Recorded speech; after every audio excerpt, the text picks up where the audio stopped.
नमस्ते दोस्तों, रानी kitchen zone में एक बार फिर से आपका बहुत बहुत स्वागत है। आज मैं फिर से लेकर के आ गई हूँ कुछ ऐसे टिप्स एंड ट्रिक्स एंड ऐसे लाइफ हैक्स जो आपके डेली लाइफ को ना सिर्फ आसान बनाएगा बल्कि आपका टाइम और पैसा दोनों की बचत करने वाला है। तो बने रहिएगा वीडियो के लास्ट तक, और वीडियो अच्छी लगे तो एक लाइक और चैनल को सब्सक्राइब करना बिल्कुल मत भूलिएगा। तो चलिए वीडियो को शुरू कर लेते हैं और देख लेते हैं टिप नंबर 1। सर्दी आते ही अपने साथ ले आती है ढेर सारी पत्तेदार सब्जियां लाइक पालक, मेथी, बथुआ या फिर इस तरीके के स्प्रिंग अनियन की बात मैं करूं। देखिए, खाने में बहुत ज़्यादा टेस्टी लगते हैं, लेकिन ये थोड़े से टाइम कंज्यूमिंग सब्जियां होती हैं। इनको छांटना पड़ता है, फिर धोना पड़ता है, काटना पड़ता है, इसके बाद हम बनाने का प्रोसेस स्टार्ट करते हैं। ऐसे ही स्प्रिंग अनियन है, मतलब हरी प्याज, इसके अंदर ना चिपचिपापन बहुत ज़्यादा होता है, जिसकी वजह से आप इसको जब काटते हैं ना तो आपके हाथ बहुत ही ज़्यादा स्लिप करता है। तो इसके लिए क्या करना है आपको कि सबसे पहले तो हरी प्याज को अच्छी तरीके से धो लीजिएगा। धोने के बाद जो भी इसका पानी है ना, अच्छे से इसको झाड़ दीजिएगा। अब आपको इसके ऊपर टिश्यू पेपर या तो आपके पास किचन टॉवल है तो वो भी रख सकते हैं, हाथ पे रखिए, फिर इसको काटना स्टार्ट करिए। इससे क्या होगा कि टिश्यू पेपर जो इसका लिसलिसापन है या फिर थोड़ा बहुत भी एक्स्ट्रा मॉइस्चर है ना, उसको अच्छी तरीके से लॉक कर लेगा, और आपकी जो स्प्रिंग अनियन है वो बड़े ही सही तरीके से और एकदम इक्वल साइज़ में कट करके रेडी हो जाएगी। एकदम आजमाई हुई टिप है, 101% काम करती है। आप भी इसको ज़रूर ट्राई करिएगा। चलिए बढ़ते हैं अगली टिप की तरफ। देखिए, सच में दूध वाले जो बर्तन होते हैं ना, उनको सर्दियों में धोना बड़ा ही टास्क होता है।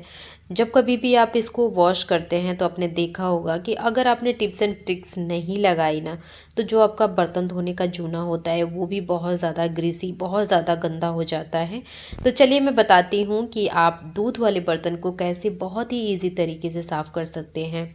सबसे पहले दूध को आप किसी दूसरे बर्तन में निकाल दीजिए, और इसके अंदर देखिए बहुत अच्छी सी मलाई चिपकी होती है। तो इसमें गर्म पानी थोड़ा डालिए, मतलब खूब बढ़िया गर्म पानी डालेंगे और इस तरीके से घुमाएंगे तो जितनी भी इसकी चिकनाई है, जो भी मलाई चिपकी हुई है ना, वो बढ़िया से मेल्ट हो जाएगी और इस पानी के अंदर आ जाएगी।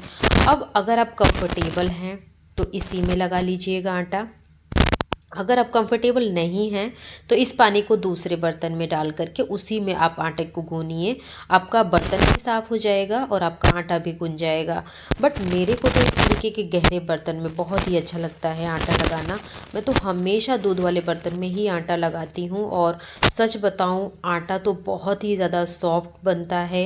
रोटियाँ इतनी ज़्यादा मुलायम होती हैं कि मैं आपको क्या बताऊँ, और इसके साथ हमारी जो मेहनत होती है वो भी आधी हो जाती है, क्योंकि आटा दूध की मलाई और चिकनाई दोनों को सोख लेता है, जिसकी वजह से ना आपको बहुत ज़्यादा इसे रगड़ने की ज़रूरत नहीं पड़ती है। क्योंकि आपने देखा होगा कि अगर आपने ये टिप ट्राई नहीं किया और ऐसे ही दूध वाले बर्तन को वॉश कर रही हैं तो उसमें मेहनत ज़्यादा लगती है और पानी भी बहुत ज़्यादा लगता है। इसके साथ ही अगर आपने स्क्रबर का यूज़ किया तो आपका एल्युमिनियम या फिर स्टील का जो बर्तन होता है उसके ऊपर खरोंच लग जाती है, जिससे वो ख़राब होने लगता है। तो ये टिप तो मेरे लिए बड़ा ही मज़े की है, मुझे तो बहुत अच्छी लगती है। आपको कैसी लगी ये टिप, और आपने अभी तक ये टिप ट्राई किया है कि नहीं किया है, नीचे कमेंट सेक्शन है, ज़रूर बताइएगा, मुझे बहुत अच्छा लगता है। अब देख लेते हैं नेक्स्ट टिप। तो जब कभी भी आप दाल, सब्ज़ी या फिर कोई भी रसेदार चीज़ ना डब्बे में डालते हैं जो कि एयर टाइट होता है, नॉर्मली आपने देखा होगा कि उसके अंदर ना गैस्केट होती है। तो जब आप इसको ना ऐसे ही बिना किसी प्रोटेक्शन के डाल देते हैं और बंद कर देते हैं, अगर डब्बा थोड़ा सा भी इधर उधर लुढ़कता है ना, तो सारी दाल सब्जी का जो रस होता है वो गैस्केट के अंदर आ जाता है। कई बार ना कई लोग गैस्केट को निकाल करके साफ़ नहीं करते हैं, तो उनके लिए ये टिप बहुत ज़्यादा काम की है। आप जब कभी भी डब्बे में दाल सब्जी को फिल करें तो ऊपर से एक फॉइल पेपर ज़रूर लगा दें इस तरीके से। ऐसे में क्या होगा कि आपकी जो दाल सब्जी है वो तो गर्म रहेगी ही रहेगी, इसके साथ ही जो आपका गैस्केट का ये लिड है ना, ये बिल्कुल भी गंदी नहीं होगी। इसके अंदर बिल्कुल भी दाल सब्जी के रस या फिर कोई भी पार्टिकल्स नहीं जाएंगे, और सफाई में बहुत ज़्यादा आपकी हेल्प हो जाएगी। क्योंकि सर्दी बस खाने बनाने में ही अच्छी लगती है, जब ढेर सारे बर्तन वॉश करने पड़ते हैं ना तो बिल्कुल भी मज़ा नहीं आता। तो ये छोटी सी टिप ना आपकी हेल्प करेगी।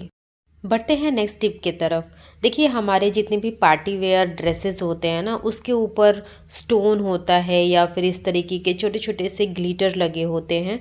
तो इनको ना आप सेपरेटली धोइए। अगर आप किसी भी, जैसे कि अभी सर्दी है तो ऐसे टाइम पे हम ब्लैक या फिर जितने भी डार्क कलर होते हैं उसको हम ज़्यादा वेयर करते हैं। तो ऐसे में अगर इसे आप ऐसे ही डाल देते हैं ना, तो इसका जो ग्लिटर है वो छूट करके सारे कपड़ों में लग जाता है और यकीन मानिए ग्लिटर को निकालना बड़ा ही मुश्किल हो जाता है।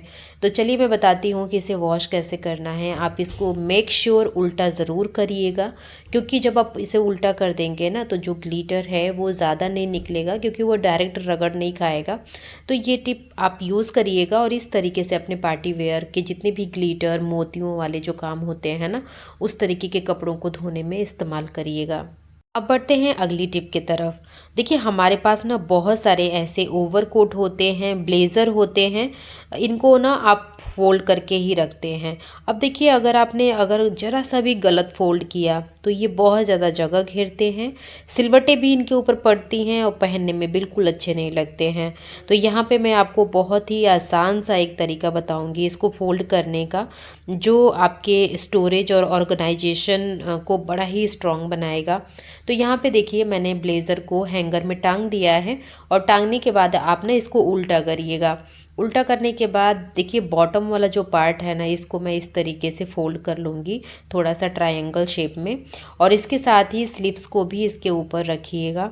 अब यहाँ पे आपको चाहिए एक और हैंगर, तो आप यहाँ पे ना जो एल्युमिनियम के हैंगर होते हैं उसी का इस्तेमाल करिएगा, क्योंकि प्लास्टिक के जो हैंगर होते हैं ना वो काफ़ी उनका मटेरियल अच्छा नहीं होता है, तो भारी कपड़ों से ना वो लटक जाते हैं। तो यहाँ पे आप एल्युमिनियम का ही यूज़ करिएगा, ये अच्छे होते हैं। यहाँ पे जो दूसरा वाला हैंगर है ना, मैंने बॉटम वाला पार्ट को इसके अंदर फोल्ड करके डाला है और इस तरीके से आप ऊपर के साइड पे दोनों को इक्वल कर लीजिएगा। फिर देखिए ऐसे में फोल्ड करने में ये कम जगह घेरता है, सही तरीके से ऑर्गेनाइज रहता है, इसके अंदर बिल्कुल भी सिलवटें नहीं पड़ती, चाहे जब भी आप इसे पहनिए। अब बढ़ते हैं नेक्स्ट टिप की तरफ। क्रिसमस आ रहा है और बच्चों के स्कूल में प्रोजेक्ट्स या फिर ड्राइंग बनानी ही होती है। टीचर्स कुछ ना कुछ क्रिएटिव बनाने के लिए बोलती हैं। तो ऐसे में यहाँ पे बहुत ही इजी सा मैं आपको एक तरीका बता रही हूँ, जिससे बच्चे बहुत ज़्यादा रिलेट कर पाएंगे, उनको बड़ा ही मज़ा आने वाला है। देखिए सबसे पहले तो आपको A4 शीट लेनी है और इसके ऊपर ना बच्चों का जो पाम होता है, मतलब आप उसको रखवाइएगा इस तरीके से जैसे मैंने रखा हुआ है, और फिर आप किसी भी स्केच पेन या फिर मार्कर से ना आप मार्क कर लीजिएगा। मार्क करने के बाद देखिए आपको इसे उल्टा करना है, ठीक है। और इसके बाद ना जो अंगूठे वाला पार्ट है वहाँ से आप एक हल्का सा कर्व करके लाइन जो आपकी छोटी वाली फिंगर है वहाँ पे ऐड करेंगे ना, तो सेंटा की कैप बन जाएगी। इसके बाद आप 2 ईयर बना दीजिए, 2 आईज़ बनाइए, नोज़ बनाइए, और देखिए यहाँ पे मैं इसकी मूंछ भी बना रही हूँ। आप मूंछ थोड़ी सी बड़ी बनाइएगा, मैंने थोड़ा सा छोटा कर दिया, बट ये फिर भी बहुत ज़्यादा क्यूट सेंटा बना हुआ था। अब इसके छोटे छोटे से हैंड बना दीजिए, जो भी इसकी जैकेट्स होती है वो बना दीजिए। बनाने के बाद आप इसको अच्छी तरीके से कलर कर दीजिए और बच्चे इतना ज़्यादा खुश हो जाएंगे ना कि मैं आपको क्या ही बताऊं, क्योंकि हम जितना बड़े एक्साइटेड नहीं होते हैं ना, उतने छोटे बच्चे एक्साइटेड होते हैं। उनके स्कूल में इस तरीके से उनको मोटिवेट किया जाता है कि वो बड़ा ही, हमारे बच्चे तो बहुत ज़्यादा एक्साइटेड रहते हैं। सेंटा की ड्रेसेस के लिए बोलेंगे, फिर क्रिसमस ट्री मंगा दो, मतलब बहुत ज़्यादा। तो ये जो तरीका है ना, ये बहुत ज़्यादा इजी है, जिससे कि मम्मियों के लिए टाइम सेवर है और बच्चों के लिए फ़न भी है। तो इस क्रिसमस पे अगर आपके बच्चों को प्रोजेक्ट्स इस तरीके के मिलते हैं तो इस टिप को यूज़ करिएगा और ये क्यूट सा, बहुत ही क्यूट सा सेंटा ज़रूर बनाइएगा। नीचे कमेंट बॉक्स है, कितने लोगों ने बनाया और इन्जॉय किया ज़रूर बताइएगा। सर्दी के दिनों में हरे साग या फिर पालक को काटना ना सच में बहुत ज़्यादा मुश्किल हो जाता है, क्योंकि ठंडी की वजह से हाथ ड्राई हो जाते हैं, बहुत ज़्यादा फट जाते हैं। और जब आप हरे साग को काटते हैं ना, तो उसकी जो मतलब उसका ग्रीन ग्रीन पार्ट होता है वो आपके हाथ के अंदर मतलब घुस जाता है, बिल्कुल अच्छा नहीं लगता और जल्दी ये साफ भी नहीं होता है। तो चलिए मैं आपको बताती हूँ कि साग को किस तरीके से आप बिना हाथ लगाए काट लेंगे। ढेर ढेर सारे साग आप आराम से काट सकते हैं। तो इसके लिए आपको एक बॉटल की ज़रूरत पड़ेगी। जो पानी की बॉटल होती है आप उसे भी ले सकते हैं या फिर कोल्ड ड्रिंक की बॉटल भी ले सकते हैं। जैसे मैंने इसका टॉप बॉटम कट किया है ना, वैसे ही आपको इसे कट करना है। आप चाहें तो बीच से भी ये कट लगा सकते हैं।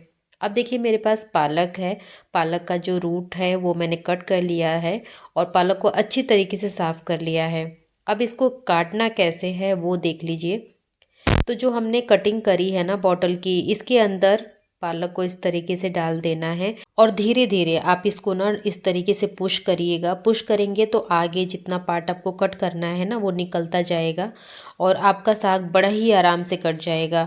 और इसके साथ ही देखिए आराम से तो ये कटेगा ही कटेगा, आपके हाथ में ये बिल्कुल नहीं लगेगा, जिससे आपके हाथ भी गंदे होने का कोई डर नहीं रहेगा। बट टू बी फ्रैंक, मैं आपको एक बात बताना चाहूँगी कि अगर आपके घर में ढेर सारे मेंबर हैं, मतलब 12-13 मेंबर हैं, तो ये टिप उतनी अच्छी तरीके से वर्क नहीं करेगी। क्योंकि मुझे पता है, मैं जॉइंट फैमिली से हूँ, तो मुझे पता है कि कितनी ज़्यादा जल्दबाजी होती है। उस टाइम पे ये चोचले अच्छे नहीं लगते। हाँ, अगर आप न्यूक्लियर फैमिली में रहते हैं तो ये टिप बहुत बढ़िया तरीके से काम करेगी। आप टीवी देखते समय या फिर कोई भी काम करते समय आप धीरे धीरे इन सारी चीज़ों को करके रख लेंगे तो आपका काम बहुत ज़्यादा आसान हो जाएगा। तो ये तो रहा पहला तरीका। दूसरा तरीका भी मैं आपको बता रही हूँ, आपको जो भी पसंद आए आप उसको यूज़ करिएगा। तो पहला तरीका तो हमने बॉटल से बताया। दूसरा, इस तरीके से आप बिल्कुल मिड में ना रबर बैंड लगा दीजिएगा। रबर बैंड लगाने के बाद आप एक साइड से इसे कट करिए, फिर उसको पलट करके दूसरे साइड से आप इसको कट करिएगा। तो ऐसे भी जो पालक होती है वो बिखरती नहीं है, अच्छी तरीके से एक जगह इकट्ठी रहती है और आपको काटने में बहुत ज़्यादा हेल्प मिलती है। अब देखिए जब कट गया तो ये रबड़ निकाल दीजिए। तो ये दोनों तरीके अच्छे हैं। बस आपकी फैमिली छोटी होनी चाहिए, आपके पास टाइम होना चाहिए, तब तो ये काम करती है। अदरवाइज़ बहुत अच्छी तरीके से नहीं करती है ये काम। बट हाँ, मेरी फैमिली छोटी है तो मेरे लिए ये टिप काम की है। आई होप ये आपके लिए भी काम की हो। अब बढ़ते हैं अगली टिप की तरफ। अगर आप पालक का साग बना रहे हैं या फिर पालक पनीर बना रहे हैं और आपको लगता है कि आपकी पालक काली हो जाती है, तो उसके अंदर थोड़ा सा चीनी ज़रूर डालिए। चीनी डालने से जो इसकी ग्रीनरी रहती है ना वो बहुत ही ज़्यादा बरकरार रहती है। बिल्कुल भी आपका साग काला नहीं पड़ेगा, देखने में भी अच्छा लगता है और खाने में भी अच्छा लगता है। चलिए बढ़ते हैं अपनी अगली टिप की तरफ। देखिए सर्दियों में ना सबके गर्म कपड़े निकल जाते हैं, जिसमें दस्ताने भी होते हैं, जिसको हम इंग्लिश में ग्लव्स भी बोलते हैं। अब देखिए अगर आपके पास ढेर सारे हैं ना तो इनके खोने का भी खतरा उतना ही ज़्यादा होता है। तो चलिए मैं आपको बताती हूँ एक फ़ोल्ड करने का ऐसा तरीका जिससे आपके ग्लव्स बिल्कुल भी इधर उधर गुम नहीं होंगे, एक जगह पे ही दोनों मिलेंगे। सबसे पहले एक ग्लव्स को नीचे रखिए सरफेस पे, फिर दूसरे वाले को रख करके और जो साइड वाली फिंगर्स है ना उनको अंदर की तरफ फोल्ड करिएगा। फिर इस तरीके से देखिए जब आप ऊपर के साइड पे आपने देखा होगा कि जहाँ पे रिस्ट होती है वहाँ पे रबड़ लगे होते हैं, तो बस यहाँ से आप इसे उल्टा करिए और ये ग्लव्स बहुत अच्छी तरीके से लॉक हो जाता है। बिल्कुल भी ये गुम नहीं होगा। फिर चाहे आप इसे डब्बे में रखिए या फिर किसी ड्रॉर में रखिए, इतना तो श्योर है कि जब भी आपको ज़रूरत होगी, जब भी आप इसे ढूंढेंगे, आपको दोनों पेयर साथ में मिलेंगे, बिल्कुल भी ये मिसप्लेस नहीं होंगे। तो ये टिप भी बहुत ज़्यादा काम की है। अब बढ़ते हैं अगली टिप की तरफ। देखिए हम लोग ना ब्रेड खाना सबको पसंद होता है, मेरे बच्चों को तो बहुत ज़्यादा पसंद है। तो कई बार ना जब हम ब्रेड लाते हैं, जो बड़ी वाली होती है वो पूरा नहीं खाई जाती है, कुछ ना कुछ बच जाता है जिसको हमें स्टोर करना होता है। आपने देखा होगा कि इसके ऊपर ना एक डेट मेंशन होती है जिसके अंदर ही आपको इसे कंज्यूम करना होता है। तो चलिए मैं बताती हूँ कि जो ब्रेड बच जाती है ना आप उसको किस तरीके से स्टोर करेंगे। सबसे पहले तो आप इसको इस तरीके से ट्विस्ट करके लॉक कर लीजिएगा। लॉक करने के बाद आप इसको फ्रीज़र के अंदर रखिएगा। जी हाँ, आपको ज़रूर थोड़ा सा अजीब लग रहा होगा, बट मैं बिल्कुल आजमाई हुई और बिल्कुल ट्रस्टेड टिप है ये। तो आप इसको फ्रीज़र के अंदर रखिएगा। ऐसा करने से इसकी जो फ्रेशनेस होती है वो बरकरार रहती है, बिल्कुल भी ख़राब होने का कोई डर नहीं रहता। जब आपको खाना हो आप निकालिए, इसको गरम करिए, गरम करते ही एकदम ये सॉफ्ट हो जाती है और बहुत ज़्यादा टेस्टी भी लगती है। सो फ्रेंड्स, ये थी मेरी आज की वीडियो। अगर आपने पसंद किया है, आपको अच्छी लगी है तो प्लीज़ लाइक करिएगा, शेयर करिएगा और चैनल को सब्सक्राइब ज़रूर करिएगा। वीडियो कहाँ से वॉच कर रहे हैं ये भी ज़रूर मेंशन करिएगा, हमें बहुत अच्छा लगता है। तो आज के लिए इतना ही, मिलूँगी मैं नेक्स्ट वीडियो में नेक्स्ट टॉपिक के साथ। तब तक के लिए आप लोग सर्दी से बचे रहिए, खूब सारा ख्याल रखिए। Bye bye and take care.